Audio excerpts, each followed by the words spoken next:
I'm Chris from All Things Good and Nerdy, a proud member of the GonnaGeek Network, just like the show you're listening to right now. The opinions expressed are those of the individual hosts.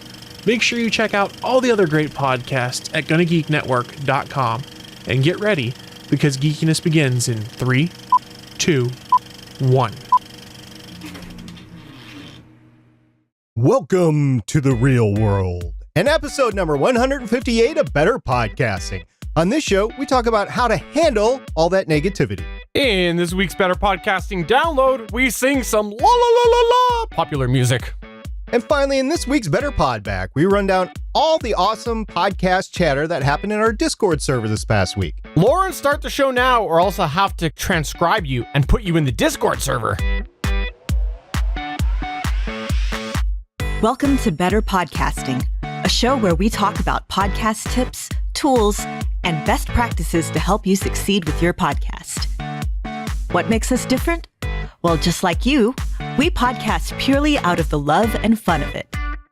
Podcasting is our hobby, and we recognize that it's yours too. We always encourage your questions and feedback, and you can find all of our contact information at betterpodcasting.com. Here's your host for the show, Stephen Jondrew and Stargate Pioneer.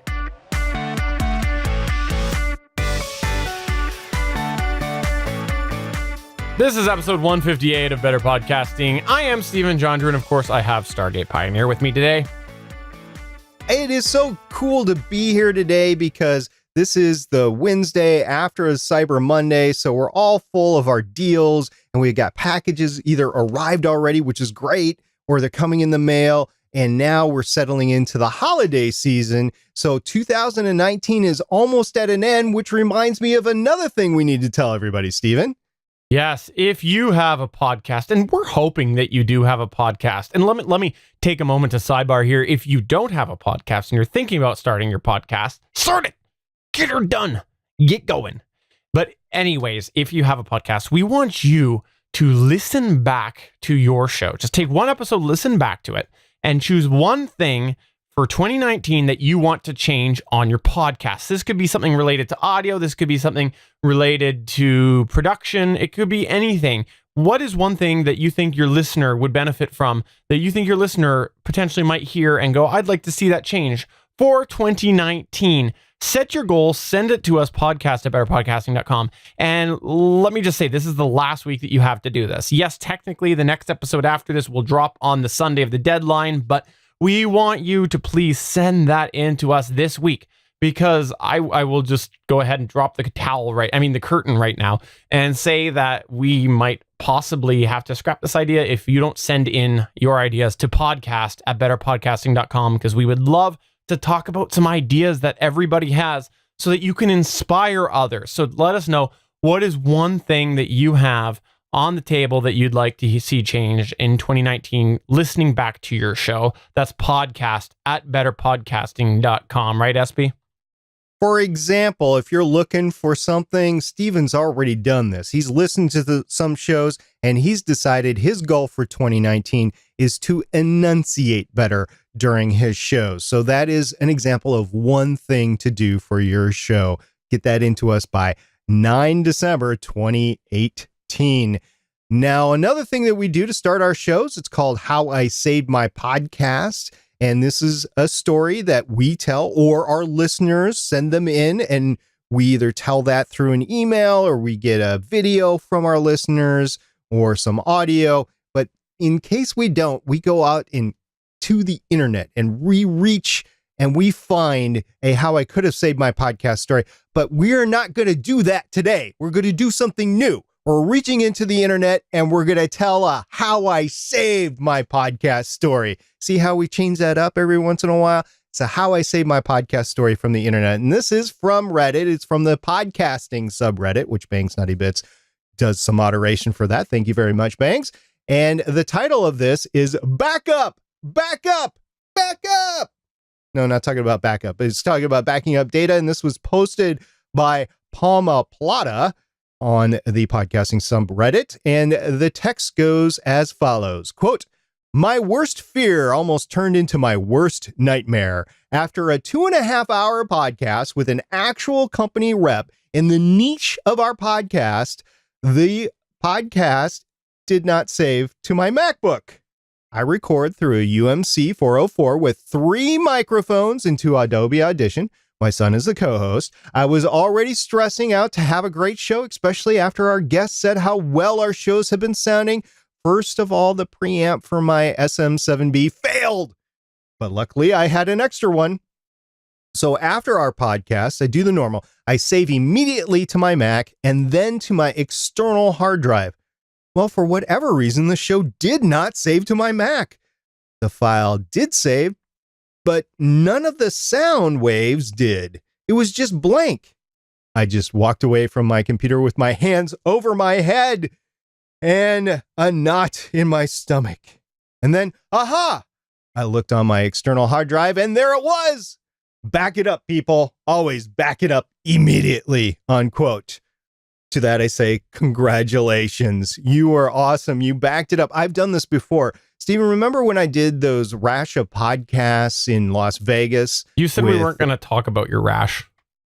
When we're not talking about the rash, we're talking about the rash of pod. Anyway, we did a bunch of podcasts from the network out in Las Vegas, and it was my first time on the road. I had the Zoom H6, and we were recording.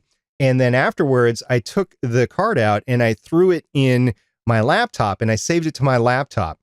Well, along the way, like months later, some people were asking for the files because I did email to, I actually put it on USB drives and I gave a USB drive to each individual producer so that they could go do their show. Well, to a T, they all lost the frickin' USB drives. So now I'm trying to find these files. The SD card that I had used had been rewritten at that time, and that was the last time that I had chosen to rewrite an SD card. I have not since, but I was aside myself because I was like, oh man, this podcast is lost forever. Guess what? It was actually backed up on the laptop, and I was able to find it, and miraculously too, because I had to redo the laptop. So the file saved through that process of having to rewrite the hard drive. You know, I saved the files and then I re-put them on.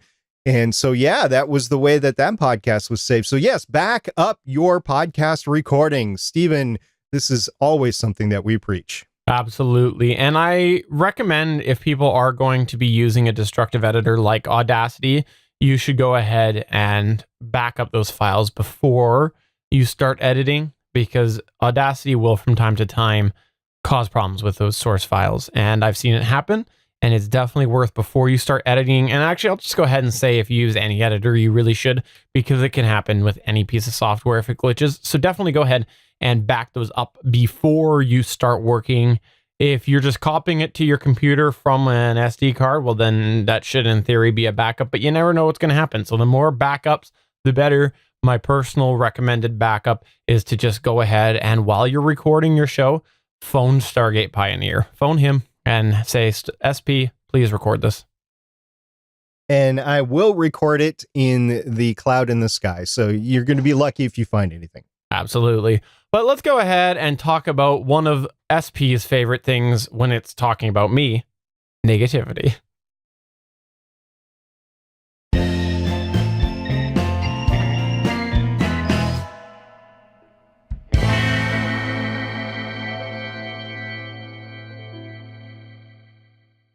We often talk about how, as a hobby podcaster, it's important that one of your driving factors is that you're having fun. We've talked about a variety of different ways to ensure that you're maximizing said fun. But here's the thing. If you're in the situation, like I said, where you're SP and you have a crummy co-host, from time to time, you're going to have negativity come your way. And here's the thing about that. Is that variable is just uncontrollable as a podcaster. And the challenge is, if you get negativity, there is going to be an effect on you. And the reality is, no matter how hard you try, when you put yourself out on the internet, at one point or another, you'll probably make somebody upset somehow, and you maybe rub them the wrong way. And you'll know that somebody has been upset when they bring that negativity to you. So whether it's through a review, an email, or even just slamming you on social media, negativity can come when you're doing anything on the internet. And it's important that you digest and process that negativity properly so that you can keep on having fun and keep on podcasting without allowing that negativity to bring you down. So, what we're talking about today is, shockingly, negativity. We're going to start by talking about how you process the negative comments. So let's start off with this category that's going to take the majority of our time.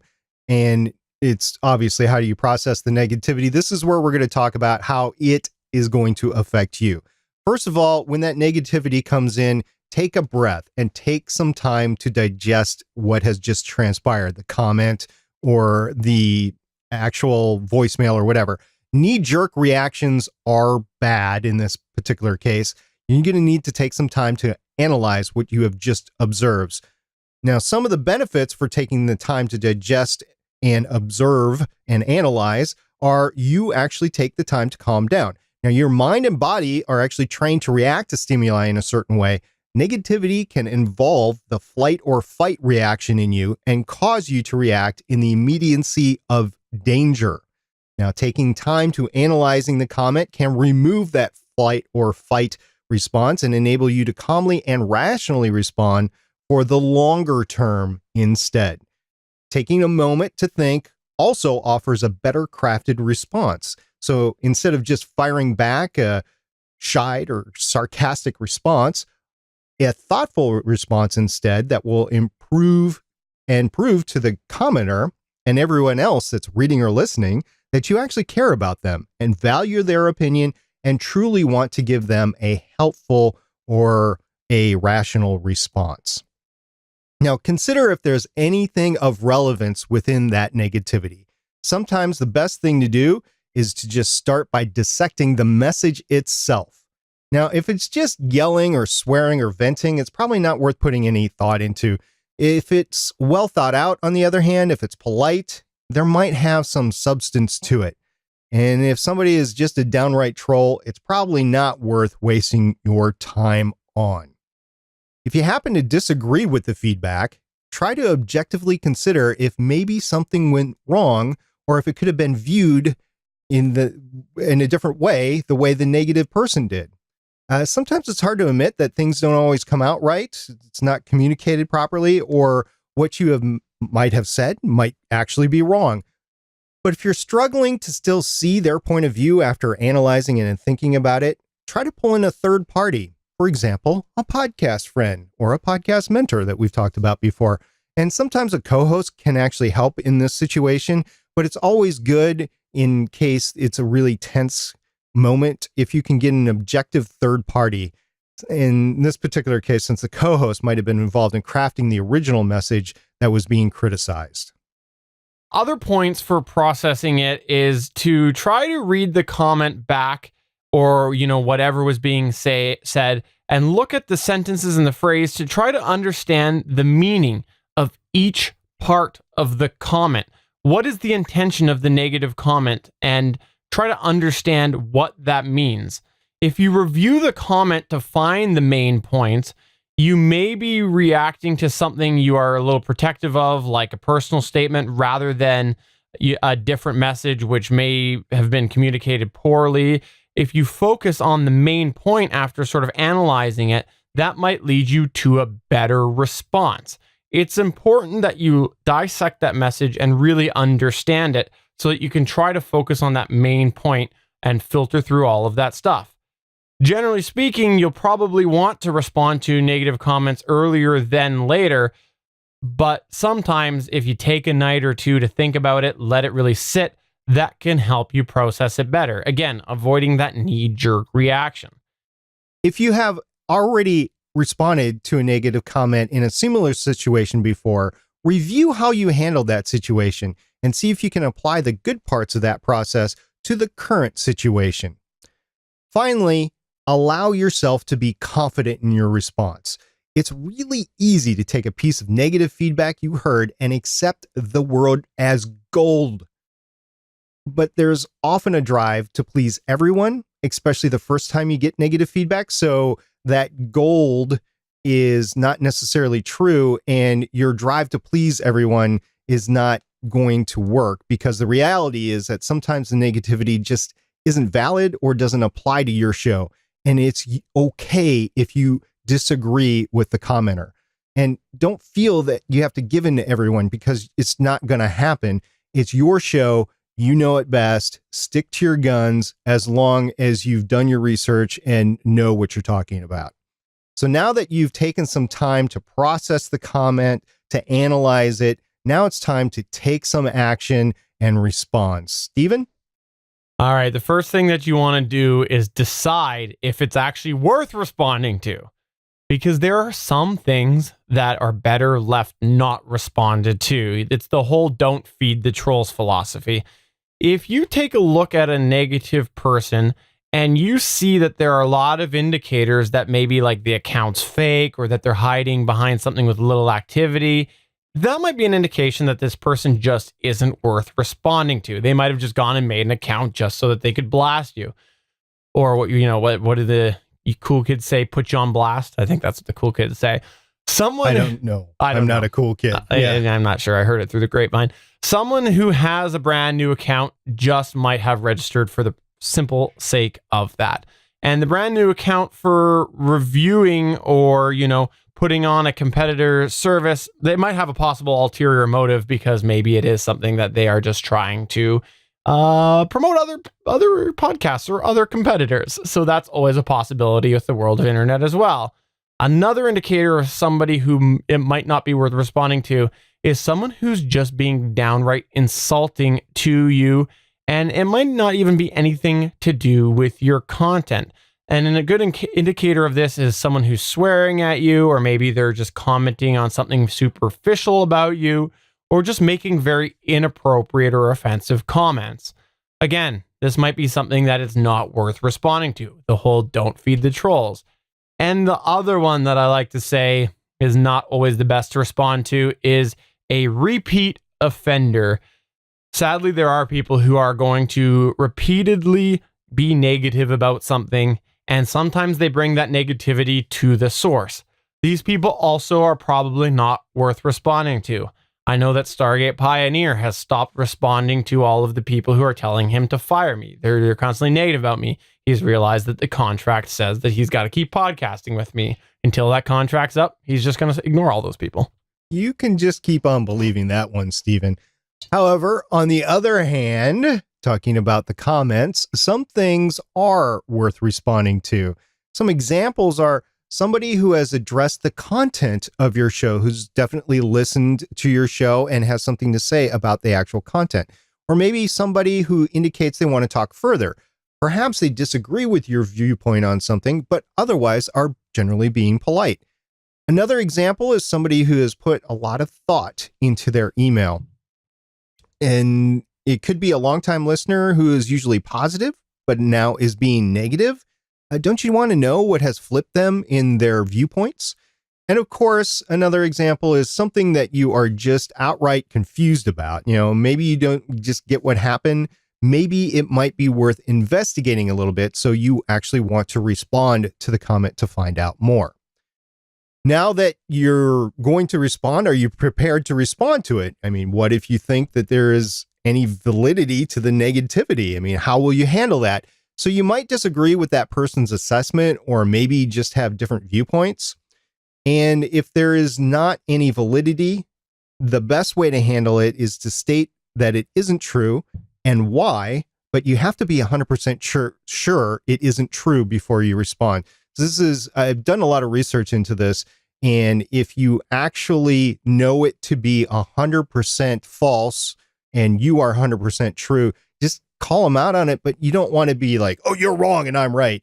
You want to say, I'm sorry, we don't have any record of that at all ever happening, or that never happened, and this is what happened instead, or I never said that, I've said this, and it must have been somebody else that you were thinking of that said that, or you must have been thinking of another incident. So you have to leave them with a little, you don't want to blame the commenter, but they are obviously could be speaking from actual experience and just confusing where that experience came from. Now, if the comment is out there in public, you're definitely going to feel more inclined to respond. And examples of this are tweets on Twitter, Facebook posts, public comments on your website, etc. You need to decide what is the best way to address it. But if somebody is really getting to you, you might need to address that as well. So the negativity, yes, you don't want to feed the troll, but at the same time, you don't want these negative opinions out there that are just not true. So you want to address them. One example I have on that, by the way, is sometimes we get people who do comment on our posts over on GonnaGeek.com or BetterPodcasting.com. And I've had in the past some people who are biased one way come over and disagree with something we've said over on this show here, actually. And they go to GonnaGeek and they respond, and you just see the bias coming through. And I generally go and respond to that. You know, I'm always appreciative of anybody who comes and responds. It's something that I think you should always be appreciative of, the fact that somebody is responding if they are responding in a fairly civil manner. And so what I do is I say about my appreciation for that, and then I go and I educate a little bit on why my points are valid. Because if someone's coming over my website, the way I'm looking at it is someone, if they see somebody call me out and me not respond, they might just go, okay, yes, yeah, this guy's full of it. He doesn't know what he's talking about. Just start ignoring. So I always try to put a little further education in my response if it is public on GonnaGeek. If you're also going to respond, it's often best to look at it from a show perspective rather than trying to change the commenter's mind or debate the core point. Remember, you are representing your podcast, and it's better to keep it relevant to your show rather than go on to tangents. Of course, this depends on what it is, and sometimes you'll be able to engage in that sort of discussion and sometimes not, but you want to stay on topic with the show and not get into, like, what was it? Johnny Five said, your mama was a snowblower. You want to get out of that sort of stuff. You want to stick to the comments that is on your show. Is there something you need to address on a future episode? This is a good question. You know, after digesting the comment, you may decide that instead of responding to the comment wherever it's at, you need to actually address it on your show. Now, some examples of stuff that you'd want to take back to your show, if maybe you've misspoke. Maybe you are not telling the truth of what's out there, and maybe you just didn't know. So you want to address that. So you correct yourself. And maybe something came across as not as you intended. Maybe you're like saying, okay, I believe that this is going to happen by the end of 2018. And really what you're saying is, I don't think this is what's going to happen until the end of 2019. So you'd want to correct that the next time that you have a podcast, just to make sure your audience isn't confused about, oh, they only have a month to make this happen. No. It's really a year that they have to make this happen. New information could come to your attention since you said it.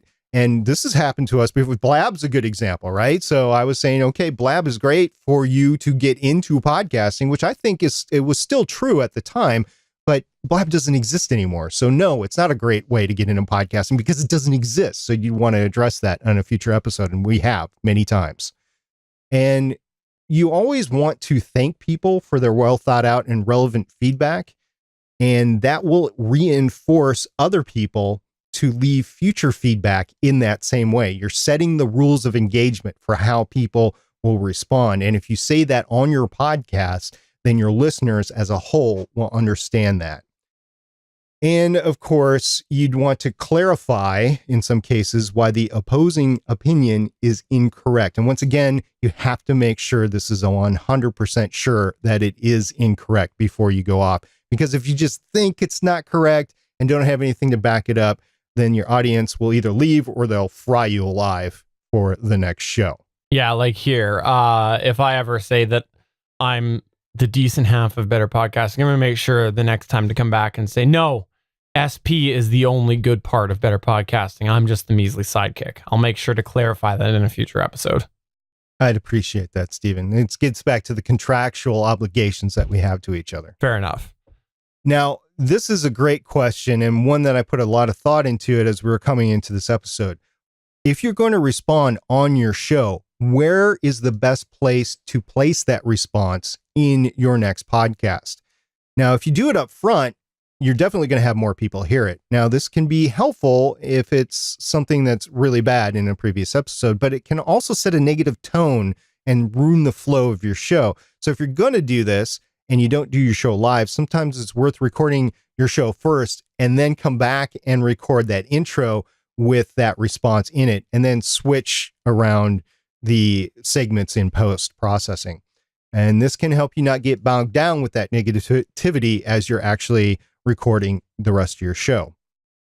Stephen, I don't know if you remember this thing. It was called a newspaper, I believe. Do you remember this thing called a newspaper, or are you too young for that?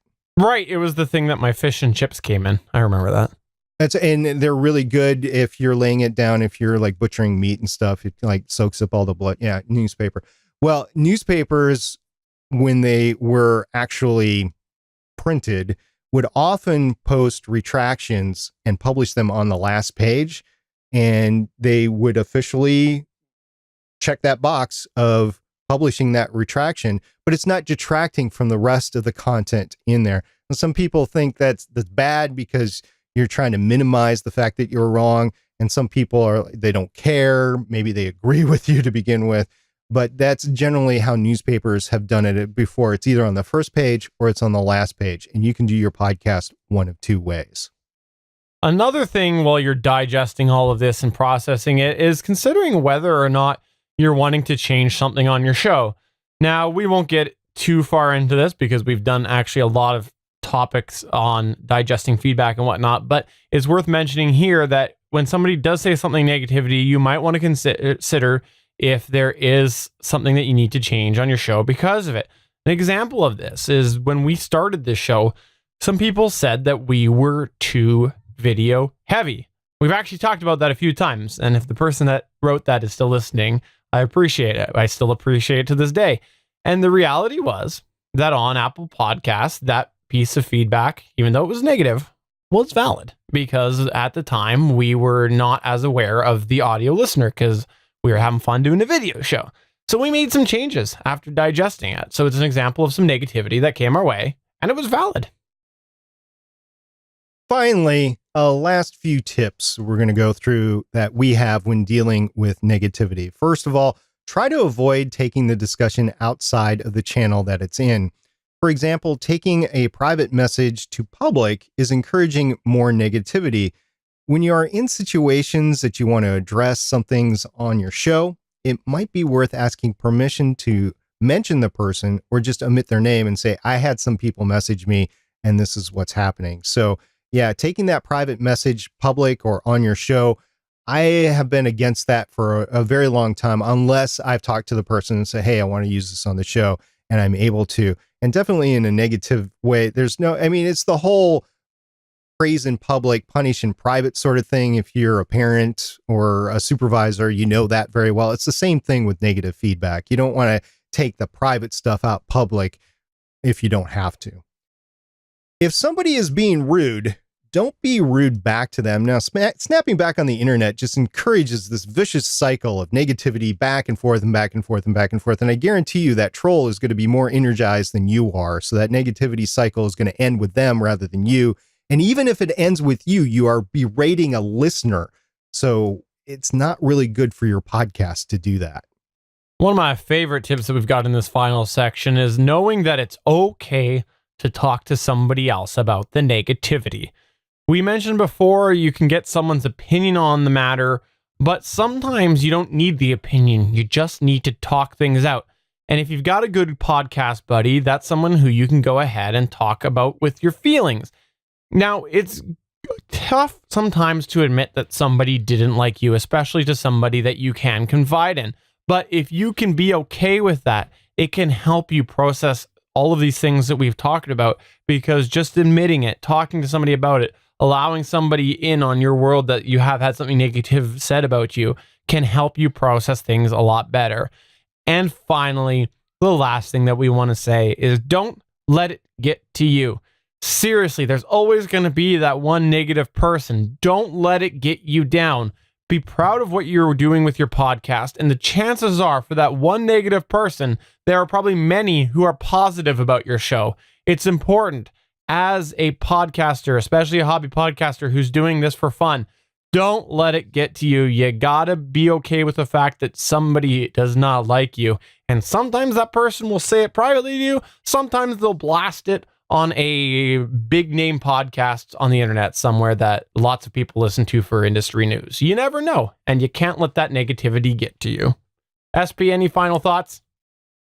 If you, listener, have any tips and tricks on how to handle negativity, or maybe stories of how you've successfully handled negativity, please let us know, and we'll talk about it on a future episode. I think this is something that the community can really learn from and really benefit from. So please, if you have any experiences, get it into us. You can contact us on Twitter at BetterPod, but more importantly, you probably want to email us, podcast@betterpodcasting.com. If you can include an audio or video clip, we would really like it. If it's just an actual email, I will read it out on a future episode. We would really appreciate your contributions to this, since it is a huge subject, especially to some people that might actually not be ready to be in the quote unquote public eye and might be facing negativity for the first time. Absolutely. But let's go ahead and move on to the Better Podcasting download. And I assure you that this is royalty free. Welcome to this week's Better Podcasting download. I just feel the need to correct my co-host right there. Yes, it's royalty free, but that's not the important part. The important part is the rights behind that royalty free music. So yes, we do have the rights to use that royalty free music in this show. All right, guys, this is a big one. This was an actual article that was published the day that we recorded our last episode, and it was on Digital Music News. The title of the article was Universal Music Group Files a Lawsuit Against Poker News for Infringing Works on Podcasts. It was actually written by Daniel Sanchez and posted on November 21st, 2018. So basically, the article goes down. If you haven't read it yet and you're listening to this show, you probably should go find it and actually read it, because it is an amazing piece of article and it should scare the crap out of you as a podcaster. I will say that the poker news didn't actually follow through with something that they probably should have, and we'll get into that in a second to make this possible. But the basics of this is that a podcast company was sued for using music. And this is a total of 46 copyrighted songs used by the company iBus Media, which is the parent company for Poker News, and requesting up to $150,000 in damages for each infringement. And iBus Media could end up paying well over $6 million for this copyright infringement. But the story doesn't stop there. It is because iBus Media was issued a cease and desist letter 3 years ago. It did not follow through. It did not cease and desist, and it continued to either keep the episodes published or publish more, and they're getting sued for $6 million. Now, Stephen, I know you and we have $6 million just, buried out back, but I'm thinking our average listener might not have $6 million. I have a 10. I've got a $10 bill. That's all I've got. That's a monopoly money. Gosh, that's true. It is. It is monopoly money. Still can't get used to that Canadian money. Can't believe the bank took it today. I don't think this is the first indication of somebody suing a podcast for copyright music. I'm sure this has actually happened before, in that somebody approaches you and say, hey, you're using copyright stuff. You owe us X amount. But this is the first one that I've seen out in the open in a while. And this is just a reminder to everyone, don't use copyrighted music. I see on Reddit all the time people saying, oh, I have a music podcast and I play the music all the time, and I've never, ever been sued for it or issued a cease and desist. And I just have to scratch my head. I don't think the music industry has geared up their legal teams to go after podcasts, because it's been small fry. Now they know that they can actually at least stop it by making an example of a few podcasters. I don't want to be one of those podcasters. No, and that's the thing. Especially in the States, there is a lot of, and I mean, this is my basic understanding. I'm not a lawyer, but there's a lot of reason for companies to defend their copyright. Like, I think that that's sort of within the legal system. And if you don't, you run the risk of losing those rights, so to speak, right? You know, there can be cases made. So if all of a sudden the podcast industry is picking up and now the music industry is going, well, we got to make sure that we make our stance here so that we don't potentially get ourselves into that legal trouble, they're probably going to start doing that, right? You saw that with music downloading. Yes, they went and they picked the big people, but they also picked some small people to make the statement as well. A lot of people had things shoved against them, thrown against them, lawsuits, because of the fact that the music industry was needing to assert their authority and their rights to the music. So now that podcasting is picking up, I could totally see the industry going and doing this. And I think it's just worth considering that there's going to be a time where that's more enforced. You see it on YouTube all the time. YouTube has the content detection system. You upload a piece of music, it knows, because of the fact that YouTube needs to avoid hosting the music for legal reasons. And if there's legal reasons involved, then you're probably going to start to see that happen elsewhere. And if all of a sudden random podcast company comes out and says, well, we need to protect ourselves because we're possibly in legal trouble, let's go ahead and start this algorithm that's going to go and do content ID. Like, just throw it out there and say that, for example, maybe Libsyn goes and invests in that. And I'm not saying that they are, I'm just using them as an example. Libsyn would have every right to go and invest in something like YouTube has for content ID, and it probably would be beneficial to them. Well, now you have that back catalog that could potentially get pulled down too. So it's worth considering the legal aspect, but also the potential that you could lose a whole bunch of stuff because you don't legally own it if all of a sudden the industry changes and they go and they do that. So I think it's really, really risky to continue doing that.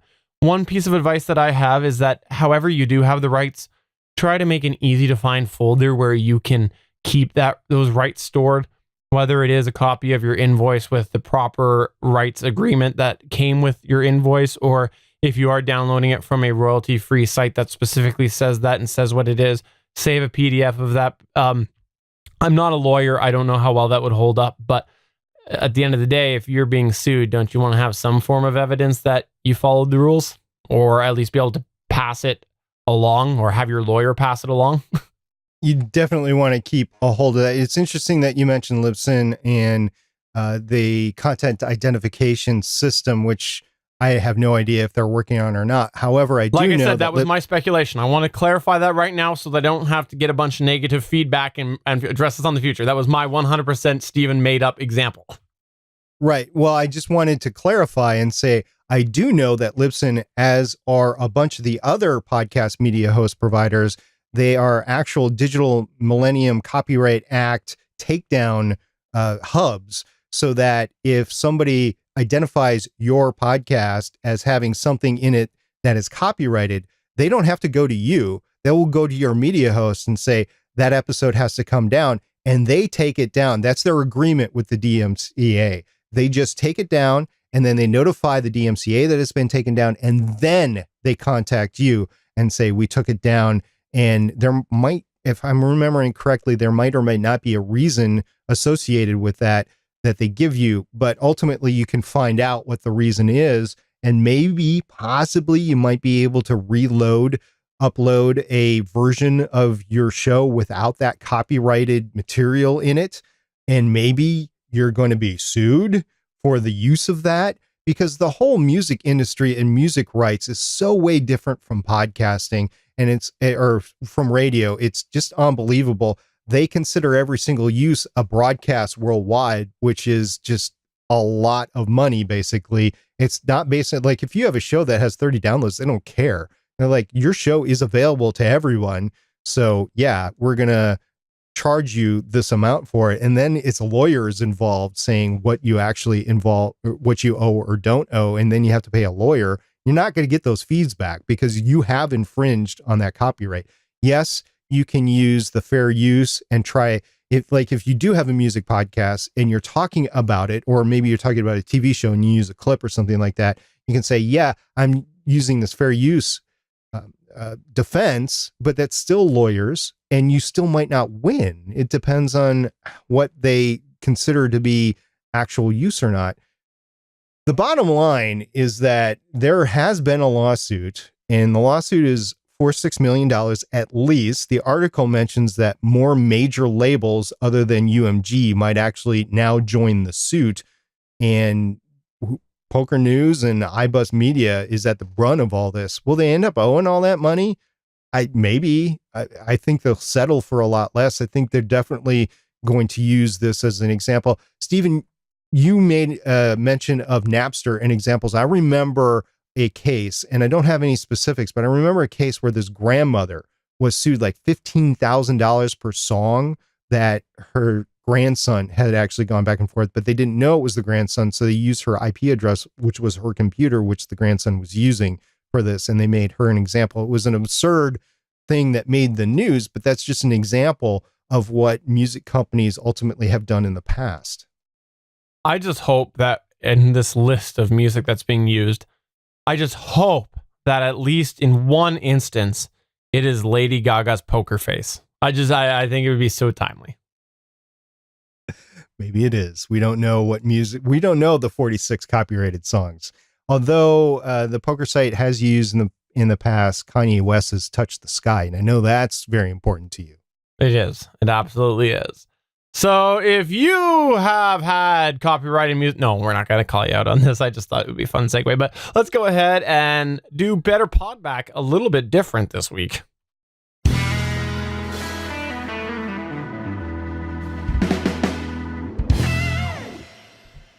For those of you who have not checked out the show before, we like to do a section of our show called Better Podback, where we go ahead and we say the word podback as much as possible so that people who do not like when you take the word pod and you shove it into other words get really frustrated. That's what we do. Then we encourage that negativity to be sent to us, right? No.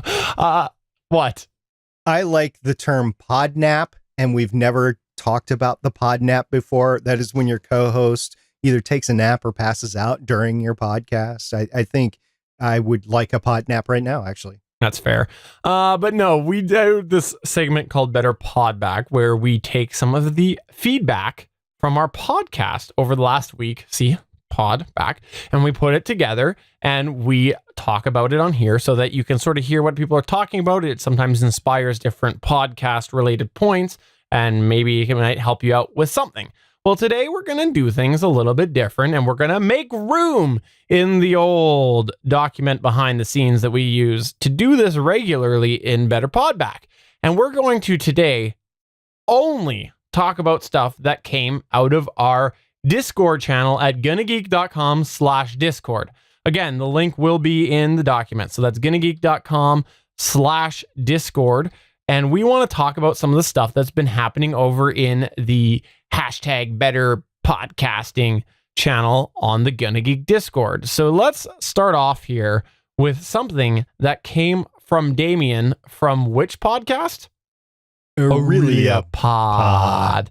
And he gave everyone this week a heads up on a Black Friday deal that came from Waves. Damien said on Thursday, for those that have, and by the way, that was Thursday before Black Friday. For those that haven't seen, there is a free Sibilance plugin from Waves, and then he gave a link. Now, I want to say, I downloaded this. Well, I got the rights to it because I haven't actually downloaded it yet, and I hope my link still works. But I didn't hear about this, so it's a great example on how Better Podcasting members were helping people out. So a free plugin from Waves. How cool is that? Waves, for those of you who are not familiar, makes a lot of plugins. I've got several of them, and overall they work well until they force you to upgrade to version 10, but I'll leave that negativity in the Discord channel.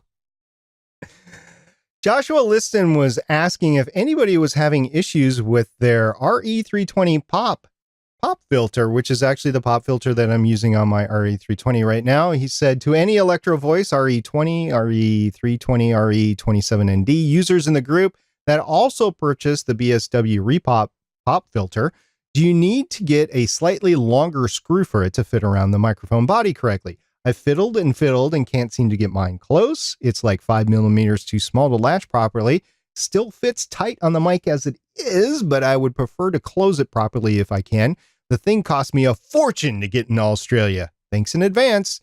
Yeah, Josh, we went back and forth on that. It was an interesting conversation. I have used, as longtime listeners of Better Podcasting I've used this same style of pop filter, not this very one, but I purchased another one. I used it on my Rode Procaster, and the Rode Procaster body is a little bit more of a diameter, so its circumference is bigger, and so the pop filter will work, but you do need a larger screw on the Rode Procaster. But that's not what he was talking about. He was talking about an actual Electro Voice microphone, and the pop filter wasn't fitting over it. He suspects that the screw that was sent was actually a screw that was meant for a similar device on a Heil PR40, which BSW also sells. And I would probably concur with him, because my screw on the pop filter right now has about 5 millimeters outside of it.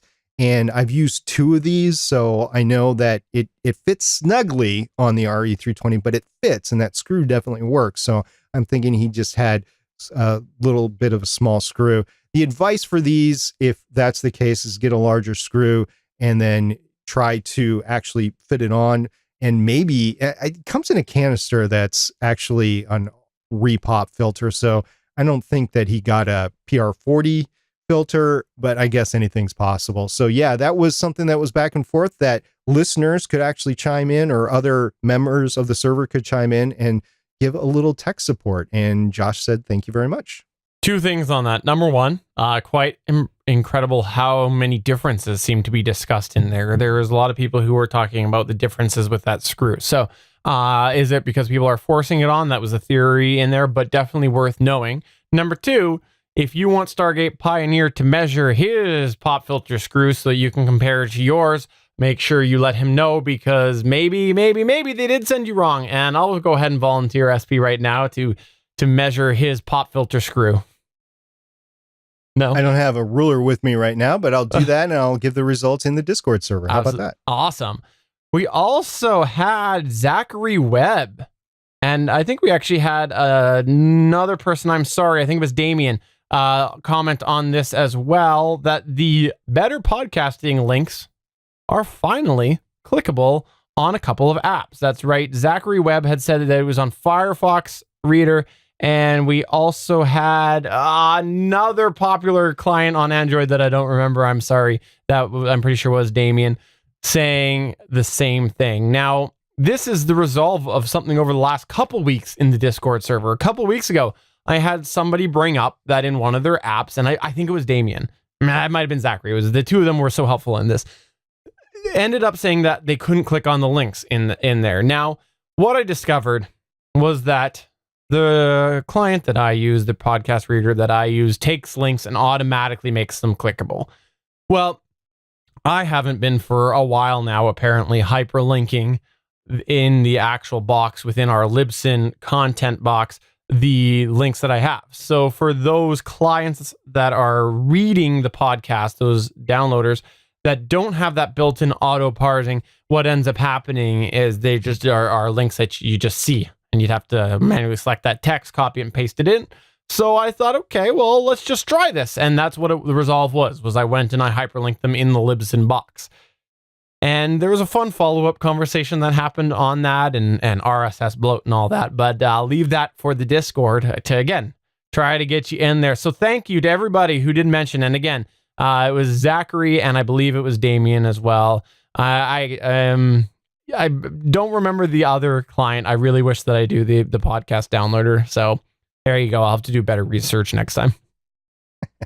And then Jeremy from the Transmissions podcast asked for some advice on a couple of panels he's going to be presenting at Wizard World in Madison, Wisconsin, December 1st and 2nd, I believe, in 2018. So that's this upcoming weekend. If this podcast comes out on Sunday, it's December 2nd. So you're listening to this after the panel. But if you're catching the live show, maybe you've caught it before. And if you're in the Madison, Wisconsin area, happen to be at Wizard World, go check out Jeremy's panels. He's doing one on podcasting, and he's doing one on his show, The Transformers, I believe. So the quote from the Discord was, I'm presenting a panel on podcasting at Wizard World Madison this weekend, and I'm finishing up my presentation. What are the hosts that you recommend? And a bunch of people, including Stephen and I, said Libsyn and Podbean. Podcast Addict was the one that Damien was talking about. I found it. You knew he was going to take that time to look that up. So yes, Thank you, everyone, for your interactions on the Better Podcasting channel in the GonnaGeek.com Discord. And if you want to join in the chat, we have a lot of fun every day over there. Go to GonnaGeek.com/Discord. And if you're into other general stuff, know that there's other channels on there. Yes, we do have stuff that talks about our wonderful geeky shows, but we even have like a smart home channel. So if you're just into smart home stuff, we've got that. We have a whole bunch of fun happening over on GonnaGeek.com/Discord. So just because you're like, you know what, I can't take more podcast chat, doesn't mean that there's not more stuff for you to talk about over on GonnaGeek.com/Discord. You know what I was listening to in the gym tonight? I was listening to Dad.io episode 8. So this was before they joined the network, but they were talking about automated cars. It was a really fun episode. Awesome. And if you want to check out Dad.io, you can do that at GonnaGeekNetwork.com, along with a bunch of other amazing geeky podcasts. But that is going to take us to the end of the show. Before we wrap up, I want to remind you, do it now. Send us your one thing that you want to change for 2019. Do it now. This is basically the last week. Let's say it. This is the last week. If you don't get it in this week, if we don't do the episode, it's personally your fault. I'm going to hold you accountable. Personally your fault. So go ahead and send that in to us, and then we'll have far too many, and then we'll have to make it a multi-episode situation. That's fine by me, as long as we get to actually record it. So yes, thank you everybody for listening and commenting. We really appreciate it. And yes, get your one thing in for 2019. We're looking forward to those aspects of your podcast that you wish to make better. And that's what Better Podcasting is all about. Awesome. So for episode 158 of Better Podcasting, I'm Stephen Jondrew saying, hey, if you didn't come into the live situation, you didn't see my internet dropout. And I'm SP saying, really looking forward to the Gear podcast at the end of this year. See you guys later. Bye. I forgot to feed my internet gerbils.